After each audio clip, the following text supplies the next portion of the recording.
우리가 하나님의 자녀로 선택함을 받았고 또 하나님의 자녀이기 때문에 이 자리에 나와서 예배하는 줄로 믿습니다. 하나님의 선택은요, 하나님의 주권적인 일이었습니다. 내가 선택을 당하고 싶어서 선택당한 것이 아닙니다. 하나님의 주권적인 일이었습니다. 이렇게 하나님은 선택한 자기 백성을 사랑하셔서 이 땅에 예수 그리스도를 보내셨습니다.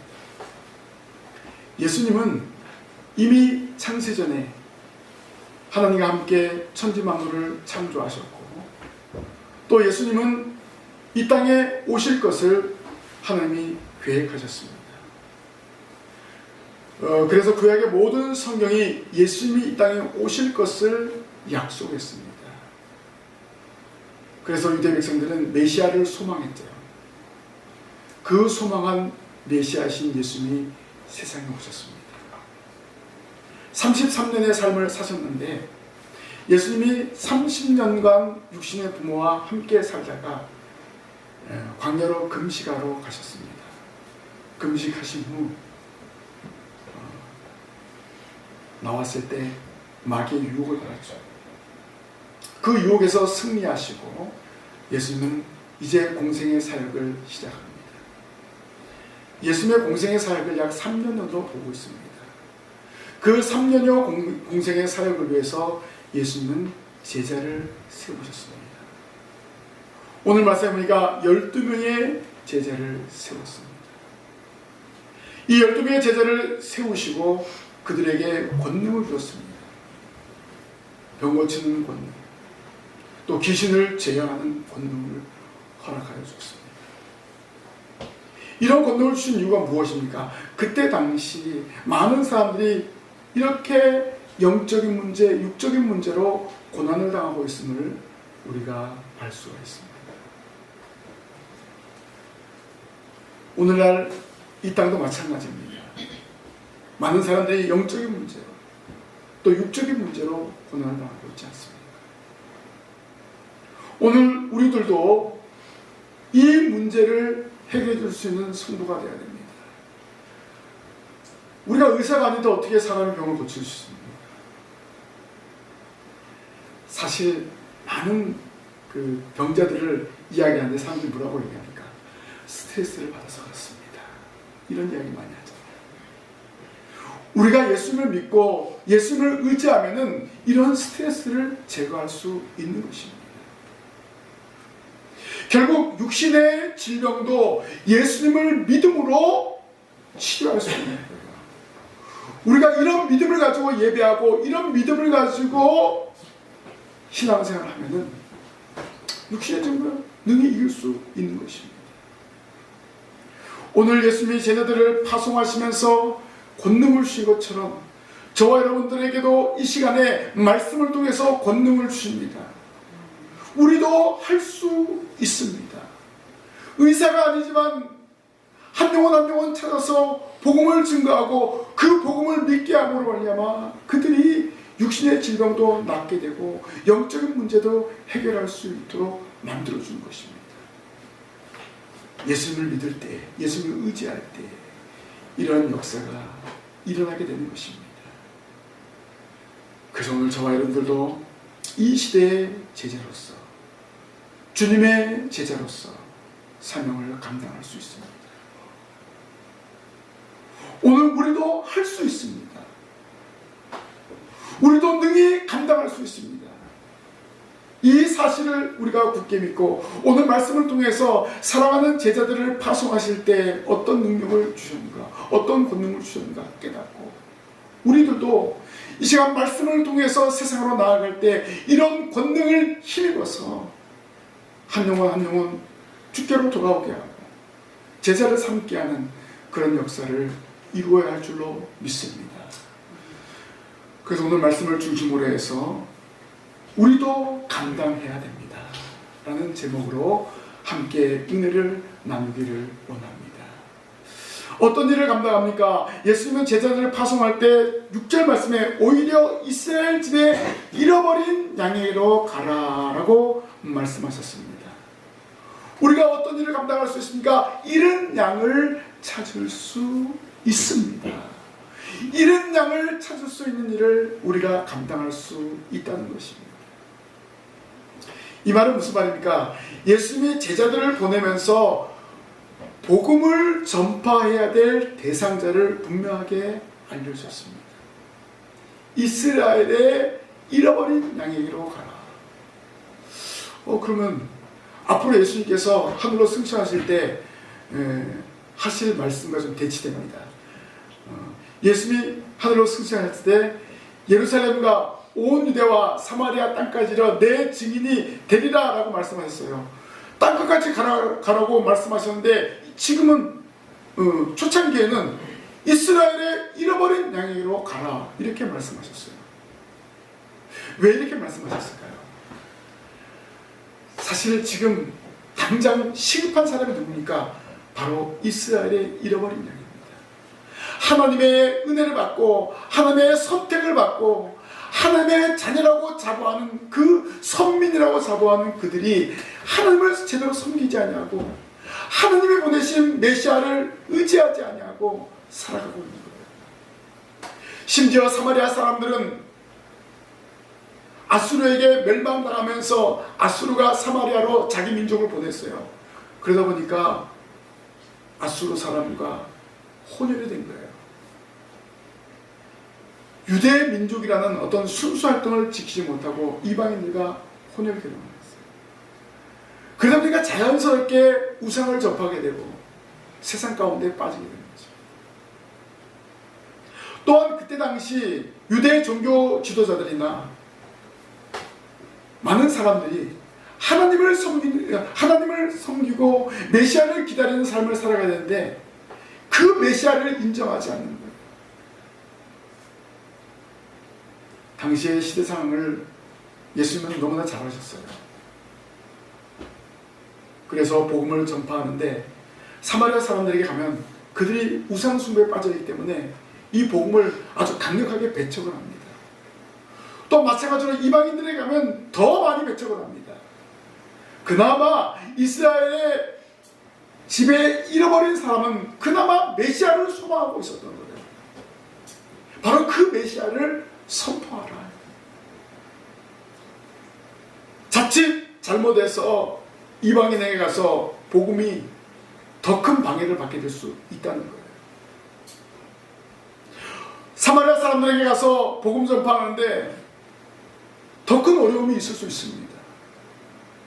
지금 제자들을 파송할 때는 먼저 이스라엘의 잃어버린 양에게 가서 그들이 소망하고 그들이 기대하던 메시아가 바로 예수다라는 사실을 증거하는 것입니다.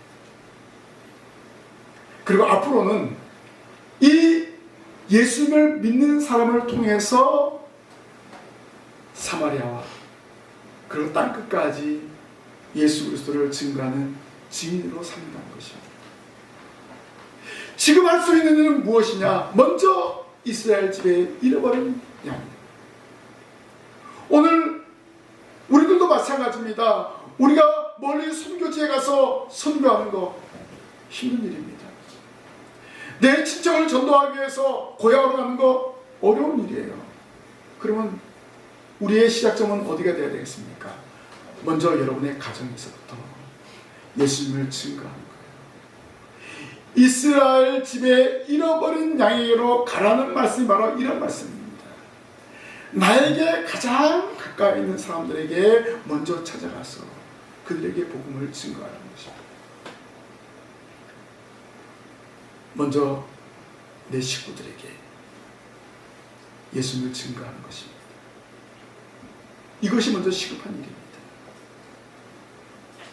그래서 예수님은 이스라엘 집에 잃은 양에게로 가라라고 했습니다.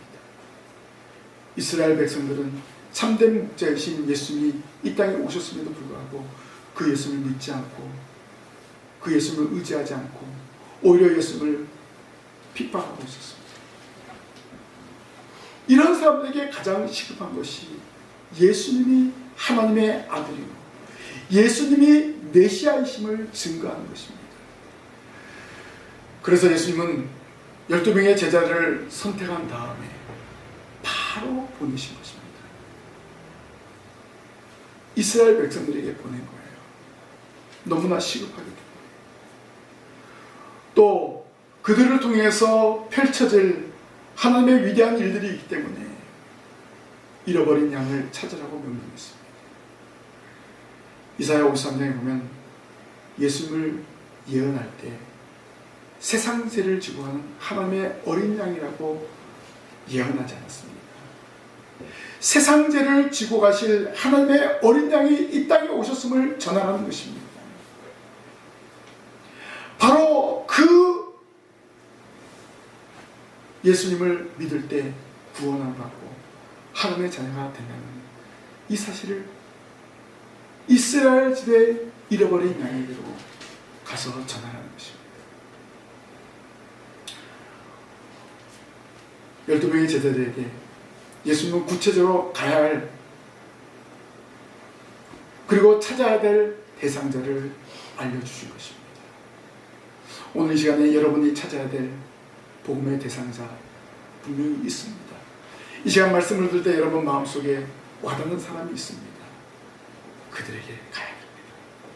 그리고 그들에게 이 생명의 말씀을 전해야 됩니다. 오늘 저와 여러분도 주님의 제자로 감당할 수 있습니다. 주님은 12명의 제자를 부르시고 바로 그들에게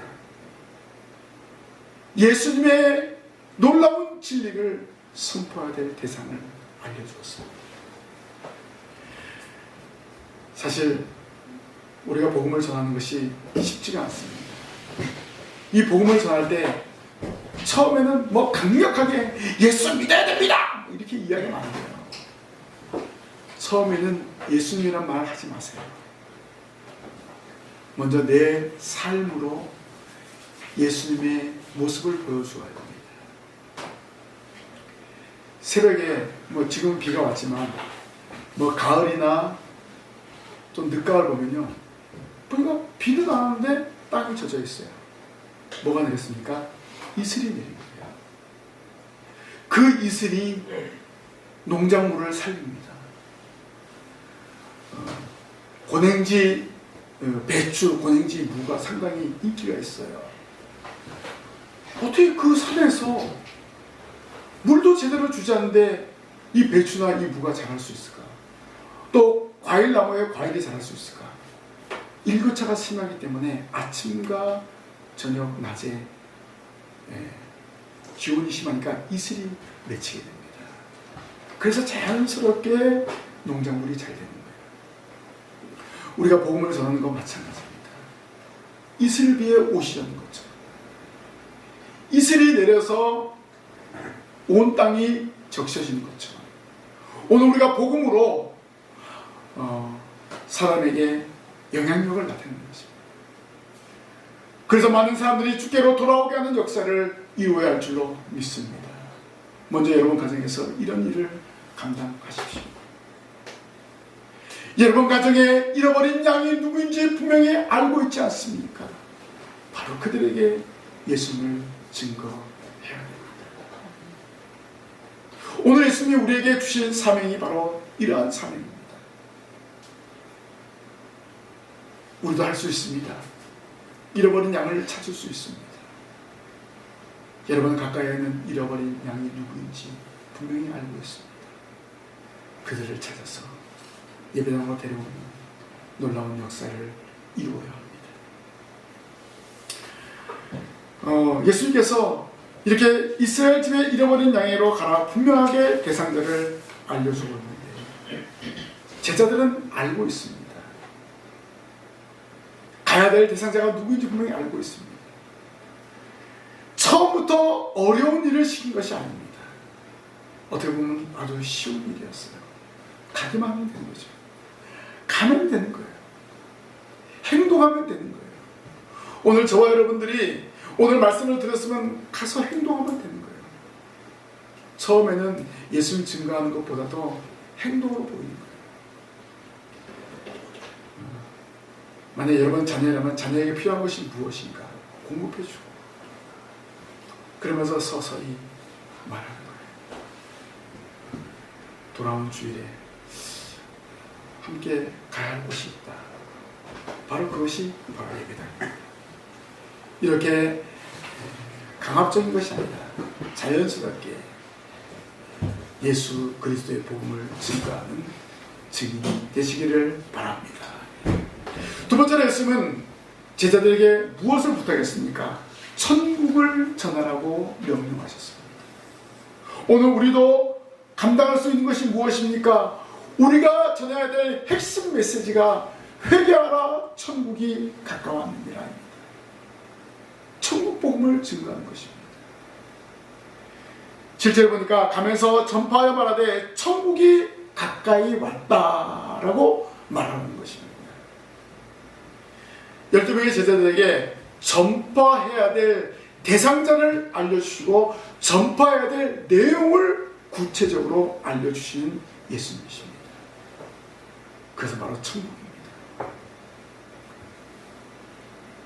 이러한 내용은 제자들의 어떤 능력이나 어떤 학문이나 이것과 전혀 관계없습니다. 회개하라, 천국에 가까웠느니라. 이것은 어떤 학문과 관계없습니다. 천국만 전하면 되는 거예요. 어떤 언어적인 구사 능력? 상관없습니다. 어느 누구나 할 수 있는 일입니다. 회개하라, 천국에 가까웠느니라. 세례요한이 제일 먼저 외쳤던 말씀입니다. 광야에서 약대 털옷을 입고 사람들에게 회개하라, 천국이 가까웠습니다. 이렇게 말했을 때 많은 사람들이 회개하고 돌아와서 요단강에서 세례요한에게 세례를 받았습니다. 이런 놀라운 회개의 역사, 믿음의 역사가 일어났습니다. 그리고 예수님도 공생의 사역을 마치자마자 나가서 전할 때 회개하라, 천국이 가까웠습니다. 그리고 12명의 제자를 파송하시면서 천국이 가까이 왔다라고 전하라고 명령하고 있습니다. 그럼 오늘 우리도 무엇을 전해야 됩니까? 천국이 가까이 왔다. 이 사실을 전해야 되는 것입니다. 이것이 오늘 우리가 감당할 수 있는 일입니다. 다른 성경에 있는 내용 많이 있습니다. 이 내용들을 일일이 우리가 전할 수 있는 거 할 수 있죠. 그러나 복잡합니다. 오늘 예수님은 제자들을 파송하시면서 아주 간단하게 천국이 가까이 왔다라고 전하라는 것입니다. 얼마나 쉽습니까? 우리도 충분히 이 일을 감당할 수 있습니다. 천국을 전하는 것입니다. 하나님 나라 가까이 왔다, 천국이 가까이 왔다. 이것은 과거나 현재나 미래에도 변하지 않는 기독교의 핵심 메시지입니다. 천국이 있습니다. 우리는 이 사실을 믿고 신앙생활하는 겁니다. 천국에서 영생 복락을 누릴 것을 확신하면서 우리가 신앙생활하고 있지 않습니까? 그 천국 갈 것을 믿기 때문에 이 땅에서 고난당하고 이 땅에서 혼란을 당해도 낙심하지 않는 거예요.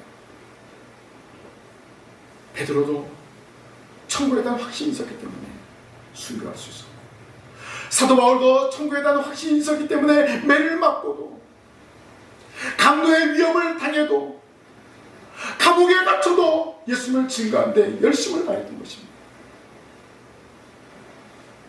천국에 대한 확신이 있었기 때문에 그렇습니다. 우리가 지금 이 땅에 사는 동안에 삶이 힘들고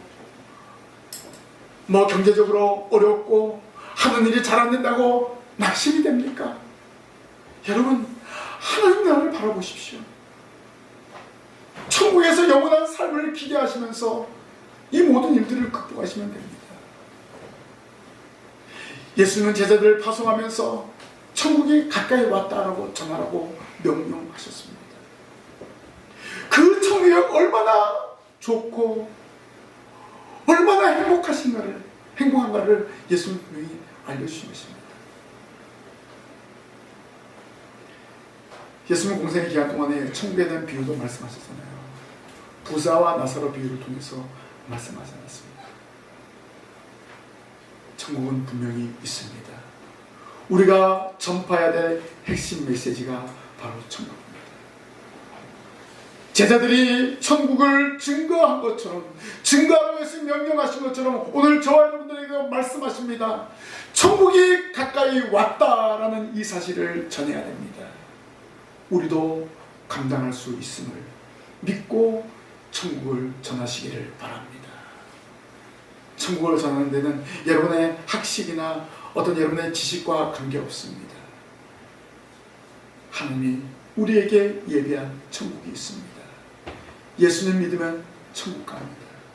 간단하잖아요. 이 간단한 진리를 증거하는 성도들이 되시기를 바랍니다. 마지막으로 우리도 감당해야 됩니다. 무엇일까요? 받은 권능을 사용해야 됩니다. 8절 말씀에 병든 자를 고치며 죽은 자를 살리며 나병한 자를 깨끗하게 하며 귀신을 쫓아내되 너희가 거저 받았으니 거저 주라고 말씀하셨습니다. 예수님이 12명의 제자를 부르시고 파송하실 때 권능을 주시고 파송하셨습니다. 사실 전해야 될 메시지는 간단하지만 제자들이 만날 사람들은 무한합니다. 여러 부류의 사람들입니다. 건강한 사람도 있고 병든 자들도 있고 또 정신이 건전한 사람들도 있고 귀신이 들려서 귀신에 사로잡힌 자들도 있을 것입니다. 그렇기 때문에 예수님은 제자들에게 먼저 권능을 주셨습니다. 병 고치는 권능과 귀신을 쫓아내는 그런 권능을 허락해 주셨습니다. 어떻게 보면 제자들에게 최소한의 무기를 장착해 주신 것입니다. 예수님의 제자가 되면은 바로 이러한 권능을 힘입게 되는 것입니다. 이러한 권능을 얻어서 나아가게 되는 것입니다. 사실 그때 당시 병든 사람들이 많이 있었던 것을 알 수 있습니다. 의사가 필요하잖아요. 그런데 의사가 필요하지만 의사가 할 수 없는 일들도 또 있습니다. 그들에게 근본적인 문제를 치료해야 되는 것입니다. 예수님이 나면서부터 누워있는 사람, 친구들이 침대를 가지고 와서 예수 앞에 내려놓았을 때 그 사람에게 일어나 가라고 하시면서 뭐라 했어요? 내 죄사함을 받았느니라고 말씀하셨습니다. 결국은 뭡니까? 그 병이 나았다 이거보다도 죄사함 받았다. 그의 가장 시급한 문제를 해결해 준 거예요. 영적인 문제를 또 해결해 준 거예요. 예수님은 당시 사람들에게 필요한 것을 너무나 잘 아셨습니다. 육신적인 문제뿐만 아니라 영적인 문제가 해결되어야지만 그들이 하나님의 나라를 소망하면서 살아가게 되는 것입니다. 오늘 구체적인 병을 이야기하는데 나병 환자를 깨끗하게 하는 권능이었습니다. 나병은요, 나병이 걸리면요 가정에서 같이 살 수가 없습니다. 나병이 걸리면 격리되어야 됩니다. 코로나 초창기 때 코로나 걸리면은 격리되었잖아요. 그렇죠? 생활치료센터 아니면 병원 또 가족이 있더라도 다음에는 이제 가족과 격리된 상태에서 살아가라. 그래야 전염되지 않는다. 이렇게 권고가 되었죠.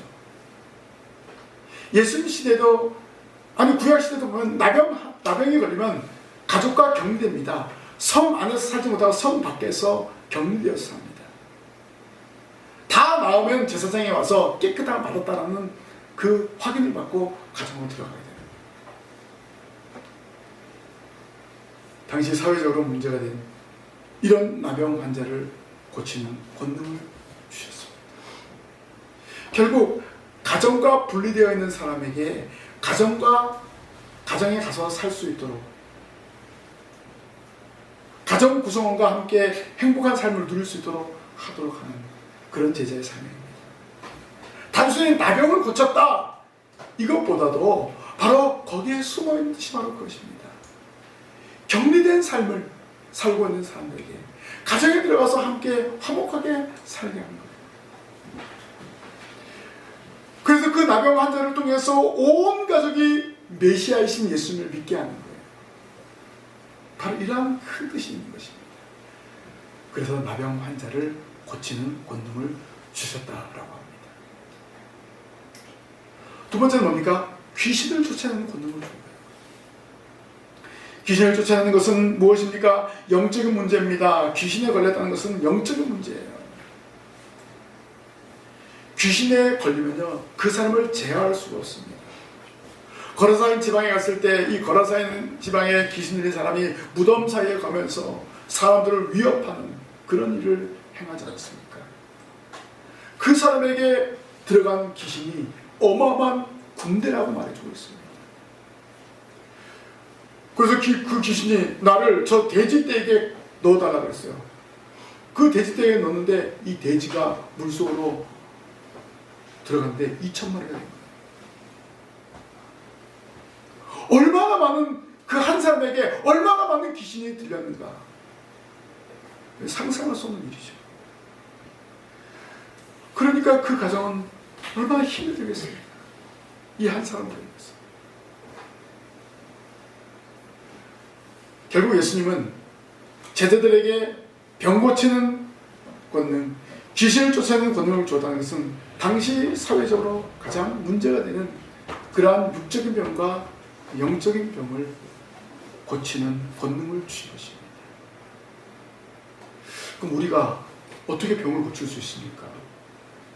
의사도 아닌데 잘못하면 병 고친다 하면서 막 어떤 사람은 막 이상한 행동을 해가지고 심지어는 사람을 잘못되게 하는 그런 일도 있었습니다. 근데 그런 일을 하면 절대 안 됩니다. 우리가 기도하면 됩니다.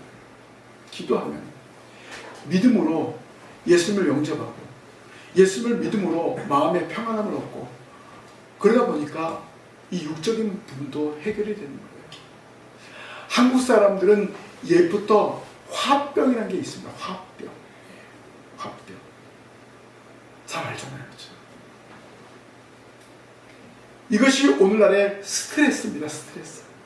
이 스트레스 때문에 많은 병이 오게 되는 것입니다. 스트레스 받아도 혈압이 오르다고 합니다. 스트레스가 암을 유발하게 한다고 발표되었습니다. 그럼 우리가 예수를 믿으면 이런 스트레스를 해소하게 되는 거예요. 사람을 의지했던 사람들이 예수님을 의지하는 거예요. 돈을 의지했던 사람이 예수님을 의지하는 거예요. 그러니까 사람 보지 않고 돈 보지 않고 주님 의지하니까 말씀을 의지하니까 얼마나 힘이 되고 얼마나 감사한 일이 넘치고 매주일 말씀을 듣고 기도할 때 마음의 평안함을 입는다. 그러면은 육신의 병도 고치고 영적인 문제도 해결이 되는 것입니다. 우리도 할 수 있는 거예요. 병을 못 고친다? 귀신을 쫓아내지 못한다? 아닙니다. 예수님을 믿게 하는 것이 바로 권능을 나타내는 것입니다. 예수님을 믿게 하면은 그들 스스로가 병을 치료받고 영적인 문제를 치료받게 됩니다. 우리 예수님을 증거하는 것이 주님이 주신 권능을 활용하는 것입니다. 나에게 이런 신유의 은사가 없다, 이런 영적인 능력이 없다, 이렇게 생각하지 마십시오. 예수님을 증거하는 그 자체가 주님이 주시는 권능을 믿으시기를 바랍니다. 이 권능을 여러분의 삶의 현장에서 활용하십시오. 이 권능을 가지고 나아갈 때 하나님의 택한 백성들이 여러분의 한마디 한마디 복음 증거 때문에 돌아오게 하는 놀라운 역사가 일어나게 되는 것입니다. 예수님이 제자들을 파송할 때 제자들이 불평불만을 가지고 나아갔다, 그런 말씀이 없습니다. 제자들은요, 주님의 말씀대로 나아가서 복음을 증거했습니다. 복음서에 보면 제자들이 나아가서 복음을 증거했을 때 일어난 역사를 예수님 앞에 말하였습니다. 병 고친 역사가 일어났습니다. 귀신을 쫓아내는 능력을 나타내었습니다. 우리가 주님의 말씀을 듣고 순종하면 여러분들에게도 이러한 권능이 나타나게 되는 것입니다. 말씀을 믿고 말씀을 의지하고 나아가면 되는 거예요. 회개하라, 천국이 가까웠느니라. 이 기독교의 핵심적인 메시지를 증거하면 되는 것입니다. 믿고 돌아왔을 때 믿음을 가지게 되고, 또 그 믿음이 병을 고치게 되고, 그 믿음이 영적인 문제를 해결하게 되는 것입니다. 예수님의 12 제자들이 감당했던 그 일, 저와 여러분들도 감당해야 됩니다. 이 시대에 저와 여러분은 예수님의 제자입니다. 예수님의 제자로서 회개하라, 천국이 가까워합니다. 이 기독교의 핵심 진리를 먼저 여러분의 가정에 가서 증거하십시오. 그리고 여러분의 삶의 현장에 가서 증거하십시오. 여러분을 통해서 많은 사람들이 돌아오게 하는 놀라운 역사를 이루게 하실 것입니다. 이 믿음을 가지고 복음을 증거하는 예수님의 제자, 예수님의 증인의 사명을 감당하는 이 자리에 참여한 우리 모든 성도들이 되시기를 주님의 이름으로 간절히 부탁을 드립니다. 기도하겠습니다. 하나님 아버지, 저희들 한 사람 한 사람 주님의 제자로 삼아주신 것을 감사합니다. 주님이 말씀하신 대로 천국이 가까이 왔음을 저희들 가정에, 저희들의 삶의 현장에서 증거할 수 있도록 인도하여 주시옵소서. 저희들이 전하는 이 말씀을 듣고 많은 사람들이 돌아오는 역사가 나타나게 하옵소서. 그래서 예배당이 채워지는 역사를 이루게 하옵소서. 저희들이 주신 이 권능을 잘 활용하며 한 영혼 한 영혼 찾는 역사를 이룰 수 있도록 저희들 삶의 현장에서 성령님 저희들 주장하시고 인도하여 주옵소서. 이 말씀 만반에 새기고 나아갑니다. 하나님 세임을 주시고 능력을 허락하옵소서. 예수님 이름으로 기도하옵나이다. 아멘.